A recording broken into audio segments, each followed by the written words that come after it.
তৃতীয় ধাপের ফলাফল প্রকাশ নিয়ে অবশেষে হাইকোর্ট রায় দিয়েছে। এই রায় অনুসারে তৃতীয় ধাপের ফলাফল কি হতে পারে সে বিষয় নিয়ে কথা বলবো। তো ভিডিওটি না টেনে আপনারা দেখতে থাকুন। 25 তারিখে, চলতি মাসের 25 তারিখে আপনারা জানেন যে তৃতীয় ধাপের ফলাফল প্রত্যাশী তারা শান্তিপূর্ণ একটা মানববন্ধন করেছিলেন, তাদের একজন সাকসেস এডুকেশন সেন্টার চ্যানেলের হোয়াটসঅ্যাপ নাম্বারে এই ছবিগুলো তারা সেন্ড করেছেন। সেই বিষয়টি নিয়ে আসলে কথা বলার তেমন কিছুই ছিল না, কারণটা হচ্ছে তখনও হাইকোর্টের রায় প্রদান করেনি। তো তারা একটা শান্তিপূর্ণ আন্দোলন করেছিলেন। আপনারা দেখতে পাচ্ছেন যে সকল প্রার্থী তৃতীয় ধাপের ফলাফল প্রত্যাশী তারা কিন্তু একটা শান্তিপূর্ণ মানববন্ধন করেছিলেন। এর প্রেক্ষিতে কালের কণ্ঠ একটা নিউজ করেছিল যে 7 দিনের মধ্যে প্রাথমিকের তৃতীয় ধাপের ফল প্রকাশের আশ্বাস, এরকম একটা প্রতিবেদন তারা দিয়েছিল।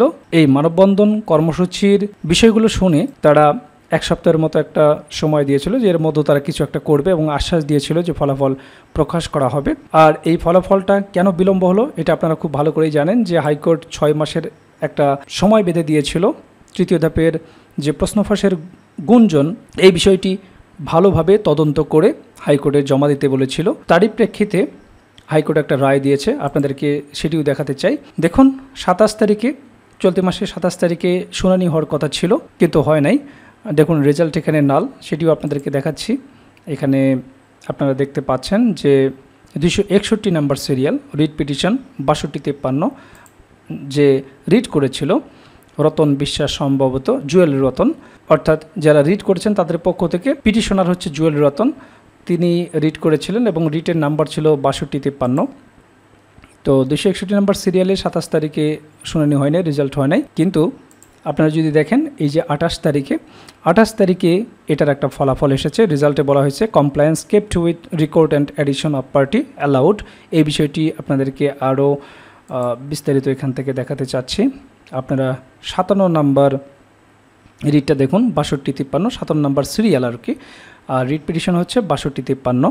দুইটা অ্যাপ্লিকেশন জমা দেওয়া হয়েছিল। রিটকারীদের পক্ষে Jewel Ratan versus government of Bangladesh and others. এখানে রেজাল্ট তারা দিয়েছে, হাইকোর্ট যে রেজাল্ট দিয়েছে compliance kept with record and edition off party allowed.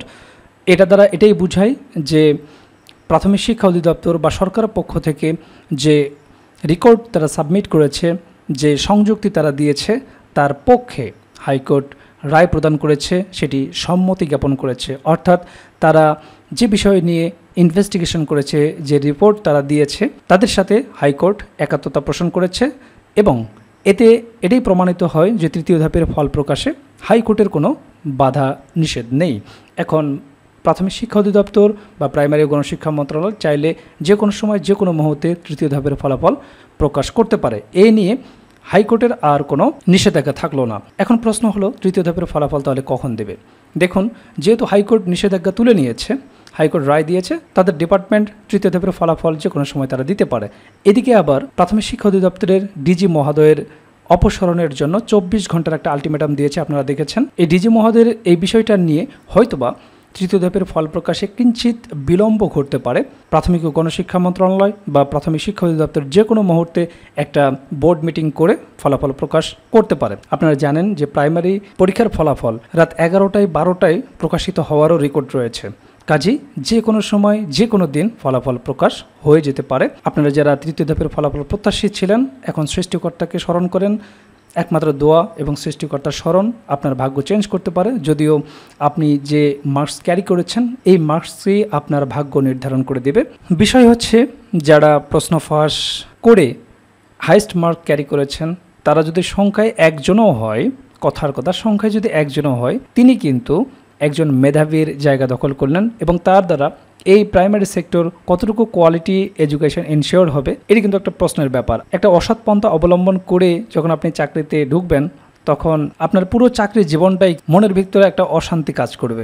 যেহেতু প্রেক্ষাপট পরিবর্তন হয়েছে, আমরা চাই সামনে প্রাইমারিতে নতুন যে নিয়োগ আসবে কিংবা বাংলাদেশের সামনে যে ডিপার্টমেন্টে যে নিয়োগই আসুক না কেন, সেখানে এইরকম অসাধু চক্র, এইরকম প্রশ্ন ফাঁসের বিষয়, এরকম দুর্নীতির বিষয় যাতে না হয়, সেটাই আমরা আশা করি।